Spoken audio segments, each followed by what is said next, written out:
साथियों, कर्मचारियों के पेंशन हेतु सभी के लिए महत्वपूर्ण अपडेट है। पेंशन की नई स्कीम का ड्राफ्ट तैयार। 31 मार्च तक चुनना होगा एनपीएस या यूपीएस में से एक, क्योंकि इसमें अंतिम वेतन की 50% पेंशन की गारंटी मिलेगी। और 10 पैरामीटर के माध्यम से हम ये समझेंगे कि एनपीएस और यूपीएस में से कौन होगी बेहतर, और ये समझेंगे कि अंतिम वेतन का कितना भाग हमको मिलने वाला है। एक उदाहरण के माध्यम से भी इसको समझने की कोशिश करेंगे। तो साथियों, आप इस वीडियो को शुरू से अंत तक जरूर देखें, और यदि आप चैनल पर हैं तो चैनल को सब्सक्राइब जरूर करके रखें, जिससे कि इस प्रकार के महत्वपूर्ण अपडेट जो कि हम पेंशन के लिए और 8th पे कमीशन के लिए लेके आते हैं, आपको सबसे पहले हमारे चैनल के माध्यम से प्राप्त होते हैं। तो साथियों, शुरू करते हैं आज का वीडियो। पेंशन की नई स्कीम का ड्राफ्ट तैयार, और एकमुश्त राशि नहीं पर 100% फंड निवेश संभव है। और अपडेट है कि कर्मचारियों को 31 मार्च तक चुनना होगा एनपीएस चाहिए या यूपीएस। देखिए साथियों, बिग ब्रेकिंग है, और ये है बिग ब्रेकिंग भास्कर की तरफ से, और केंद्र ने तैयार किया है यूपीएस का ड्राफ्ट, और इसी के अनुसार बनाई जाएगी गाइडलाइन। साथियों, तो वीडियो बहुत ही महत्वपूर्ण होने वाला है, क्योंकि पेंशन के संदर्भ में ये अपडेट है और सभी कर्मचारियों के लिए बहुत ही महत्वपूर्ण है। और इसके अंदर क्या क्या बारे में बताया गया है, मैं आपको बता देता हूँ। संजय तुपे, भोपाल से खबर है। प्रदेश, देखिए साथियों, केंद्र सरकार राष्ट्रीय पेंशन प्रणाली एनपीएस के विकल्प के तौर पर यूनिफाइड पेंशन स्कीम यानी यूपीएस लागू करने जा रही है। और देखिएगा, यूपीएस का ड्राफ्ट तैयार किया जा रहा है। इसके अनुसार गाइडलाइन बनाई जा रही है। यह दिसंबर तक तैयार हो जाएगी। इसके अनुसार कर्मचारियों को 31 मार्च तक एनपीएस और यूपीएस में से कोई एक विकल्प को चुनना होगा। 1 अप्रैल 2025 से यूपीएस लागू की जाएगी। बहुत ही महत्वपूर्ण आप सभी के लिए अपडेट है कि 1 अप्रैल 2025 से ही यूपीएस लागू की जाएगी, और केंद्र और वित्त मंत्रालय की ओर से तैयार की जा रही गाइडलाइन के अनुसार कर्मचारियों के पास फंड में जमा 100%। साथियों देखिएगा, कर्मचारियों के पास जमा जो 100% राशि के निवेश का विकल्प रहेगा। और एनपीएस में कर्मचारी जो केंद्रीय यहाँ दे रखा है, एनपीएस में कर्मचारी सरकार की ओर से सुझाए गए 12 सर्विस प्रोवाइडर के जरिए 50% राशि तक का निवेश बाजार जोखिम के अनुसार कर सकेंगे। तो ये थोड़ा सा इम्पोर्टेंट रहेगा। और यूपीएस में केंद्रीय कर्मचारियों को रिटायरमेंट के समय एक मुश्त राशि यहाँ दे रखा है, एक मुश्त राशि निकालने का विकल्प नहीं मिलेगा। इम्पोर्टेंट है, और मैं आपको इस वीडियो के माध्यम से और आगे डिटेल में इसके बारे में जानकारी दूंगा कि क्यों है ऐसा। यानी इनके फंड में जमा 100% राशि का उपयोग पेंशन के रूप में किया जाएगा। वही एनपीएस की बात करें तो इसमें 60% राशि कर्मचारियों को रिटायरमेंट के समय मिलती थी, बाकी 25 राशि यानी 40% राशि से ही उनकी पेंशन बनती थी। तो यहाँ अपडेट रहेगा, यूपीएस में सरकार अपना अंशदान बढ़ाएगी, और एनपीएस में सरकार 14%। देखिएगा, एनपीएस में अभी जो सरकार 14% देती थी, और यूपीएस में यानी 4.5% बढ़ाकर ये 18.5% देगी। यानी एनपीएस में कर्मचारी का 10% मिलाकर जो कि कॉर्पोरेट फंड में कुल 24% राशि जमा होती थी, और यूपीएस में ये 28% यहाँ पे हो जाएगी। हालांकि पेंशन फंड में देख साथियों, हालांकि जो पेंशन फंड है उसमें 20% राशि ही यहाँ पर आएगी, यानी 8.5% पर सरकारी कर्मचारी का हक नहीं होगा। ये जो राशि होगी पूल में जमा होगी, और थोड़ा ये महत्वपूर्ण रहने वाला है। इसका उपयोग कर्मचारी के रिटायरमेंट के समय उसकी जमा जो राशि है उसकी एन्युटी से जो पेंशन दे होगी, उसमें 50% पेंशन में कमी होने पर पूल में जमा राशि का उपयोग यहाँ पे किया जाएगा।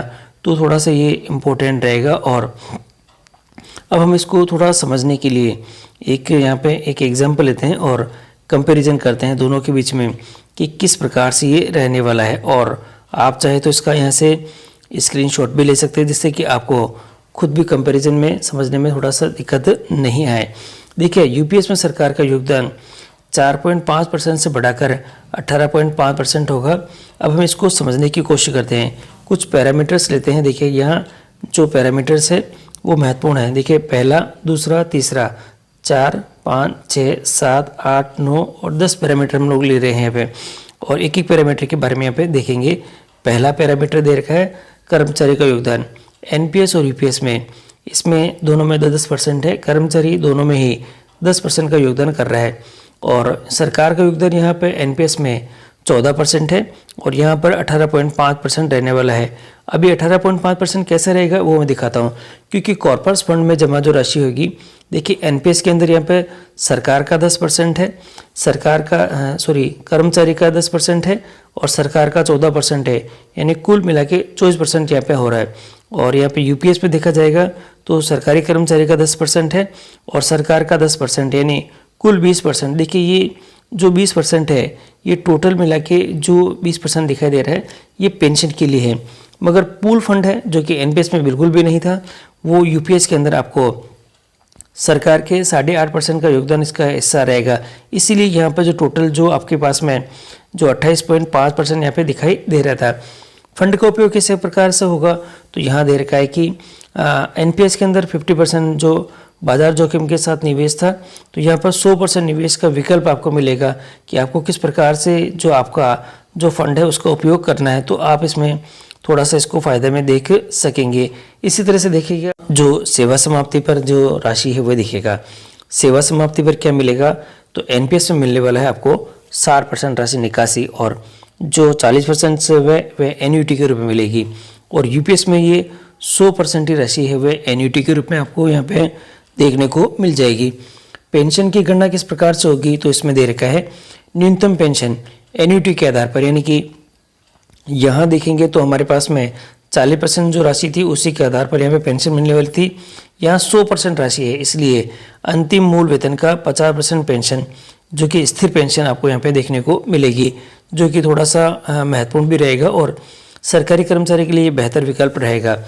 फंड निकासी देखेंगे तो यहाँ पर सेवा समाप्ति पर यहाँ पर 60% जो राशि है वह है और सेवा के दौरान 3 बार 25% के हिसाब से यहाँ पर निकासी कर सकेंगे, यानी 75% राशि यहाँ पर आपको देखने को मिल सकती है अलग से और 60% राशि सेवा समाप्ति पर आपको देखने को मिलेगी। यहाँ 3 बार सेवा के दौरान है। देखिएगा यूपीएस में आपको 3 बार मौका मिलेगा, इसमें 25% आप टोटल जो राशि है वो निकाल सकेंगे और परंतु यहाँ पर रिटायरमेंट पर निकासी नहीं मिलेगी। तो ध्यान रखिएगा, जहाँ यहाँ आपको विकल्प मिल रहा था कि आपको 60% राशि सेवा समाप्ति पर मिलेगी, तो यहाँ पर रिटायरमेंट के समय कुछ भी पैसा नहीं मिलेगा, केवल 25% पैसा जो 3 बार आप यहाँ पर निकाल सकेंगे। रिटर्न पर नियंत्रण कैसा होगा, चुने हुए प्रोवाइडर के आधार पर यहाँ पर होगा और कर्मचारी का जो असीमित यहाँ पर नियंत्रण होने वाला है। और ग्रेजुइटी और अन्य लाभ किस प्रकार से देखने को मिलेंगे, तो यहाँ पर जो दे रखा है कि जो ग्रेजुइटी और अन्य अवकाश नकदीकरण यहाँ पे संभव है, तो इसके अंदर भी ये दोनों देखने को मिलेंगे। तो अब आपको एकदम क्लियर हो चुका है कि कहाँ फ़ायदा है और कहाँ नुकसान आपको यहाँ पे देखने को मिलेगा। परंतु सबसे बड़ा जो फ़ायदा देखने को मिलेगा यही है कि अंतिम मूल वेतन का 50% है, जो कि थोड़ा सा ठीक विकल्प आपको देखने को मिलेगा। और बाकी यहाँ पर जो सेवा समाप्ति पर फंड निकासी है, थोड़ा सा यहाँ पे दिक्कत के रूप में यहाँ पे है, क्योंकि जितनी भी राशि जमा होगी तो उसके हिसाब से यहाँ पे निकालने में असंभव होगी। तो अब हम देखते हैं कि ये जो भास्कर का जो एक्सप्लेनर है वो किस प्रकार से इसको बताते हैं कि एनपीएस से बेहतर है और यूपीएस है। इसमें अंतिम वेतन का जो 50% है वह पेंशन की गणना की गारंटी है, पर ओपीएस वाली बात इसमें भी नहीं होगी। तो देखिए ओपीएस तो वैसे ही बहुत ही बेहतरीन है, परंतु यहाँ पर ओपीएस के तर्ज पर ये लेके आए हुए हैं। तो अब इसको देखते हैं। सबसे पहले देखते हैं कॉर्पस फंड। देखिए साथियों, जो एनपीएस में कॉर्पस फंड आप देख रहे थे ऊपर, तो वो 24% जाएगा। इस फंड में से 50% को कर्मचारी बाजार जोखिम के अनुसार निवेश कर सकेगा और यूपीएस में भी कर्मचारी का अनुदान 10% होगा। सरकार का योगदान 18.5% है होगा और यानी कॉर्पस फंड में 28.5% राशि का होगा। हालांकि मैंने आपको बता दिया था कि पेंशन फंड में कुल 20% राशि ही जाएगी, यानी यूपीएस में एनपीएस एन्युटी में जमा होने वाली राशि एनपीएस से 4% यहाँ पे कम देखने को मिलेगी, यानी कॉर्पस फंड एनपीएस से अधिक है। हालांकि जो यूपीएस में जो अब 8.5% का जो पूल फंड रहेगा ये पेंशन में इस्तेमाल होगा। अब यहाँ पर एक महत्वपूर्ण और चीज़ देखने को मिलती है, वह एक मुश्त निकासी। एनपीएस में रिटायरमेंट के समय 60% राशि आप निकाल सकते थे और एन्युटी में जो यूपीएस में एन्युटी 100% जमा राशि पर ही बनेगी। तो थोड़ा सा यहाँ देखने को मिलेगा। पेंशन, एनपीएस में पेंशन 40% एन्युटी पर ही मिलती है। यूपीएस में एन्युटी जब 100% होगी तो ही ये मिलेगी। ऐसे में यूपीएस चुनने पर पेंशन की राशि 50% स्थिर होगी। और एक्सपर्ट बताते हैं कि पेंशन के विकल्प के तौर पर देखें तो यूपीएस बेहतर है, यानी इसमें पेंशन राशि बढ़ सकती है और एनपीएस में असमंजस की स्थिति रहेगी। इसे देखें तो एनपीएस के मुकाबले यूपीएस बेहतर है, हालांकि इसमें उपयोग जैसी कोई बात नहीं है। और आगे हम देखते हैं कि जो 8.5% का जो उपयोग है वह कब होगा। तो एन्युटी में जमा राशि से ही ये पेंशन 50% नहीं बनती है। तो पूल में जमा, देखिए साथियों, अगर एन्युटी में जमा राशि से यदि पेंशन 50% नहीं बनती है तो पूल में जमा जो 8.5% की राशि का उपयोग यहाँ पे होगा, ताकि रिटायरमेंट के समय मूल वेतन का 50% कर्मचारियों को मिल सके। अब एक उदाहरण के माध्यम से इसको समझने की कोशिश करते हैं।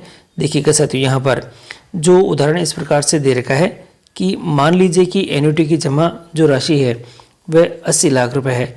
इस पर मौजूदा 7% के हिसाब से सालाना रिटर्न है आपके पास में, जो कि 5.6 लाख रुपए होगा, यानी महीने के आपको 46,000 रुपये यहाँ पे मिलेंगे। यदि अंतिम वेतन 1 लाख रुपए है तो पेंशन आपको कितनी मिलेगी? 50,000 रुपये बनेगी, क्योंकि रिटर्न और पेंशन में अंतर केवल 4,000 रुपये का ही है। देखिएगा आप यहाँ पे दिखाई दे रहा है, इसलिए हर पेंशन के लिए 4,000 रुपये इसमें यानी कि 8.5% के पूल फंड से ही दिया जाएगा। तो जो कम पड़ रहा है वह राशि वो पूल फंड से यहाँ पे एडजस्ट होकर इसमें हो जाएगी, तो ये पेंशन 50% आराम से इसको मिलना शुरू हो जाएगी। तो साथियों, इस प्रकार से ये पूरा जो गणित है इसमें रहने वाला है कि किस प्रकार से ये आपके एनपीएस और यूपीएस में अंतर आपने देखने को मिलेगा, क्या फ़ायदा है क्या नुकसान है, सभी मैंने आपको इस वीडियो के माध्यम से समझा दिया है। फिर भी आपकी कोई क्वेरीज है तो आप कमेंट जरूर करें, जिससे कि आपको बेहतर से बेहतर आपका विकल्प के तौर पर आपको और समझाया जा सके। बाकी ओपीएस तो बेहतर है ही है, परंतु जो गवर्नमेंट के द्वारा जो ये लागू की जा रही है यूपीएस, तो इसके बारे में ये वीडियो था। तो साथियों, आज के लिए इतना ही है। अगले और अपडेट के लिए आप चैनल पर बने रहें। धन्यवाद।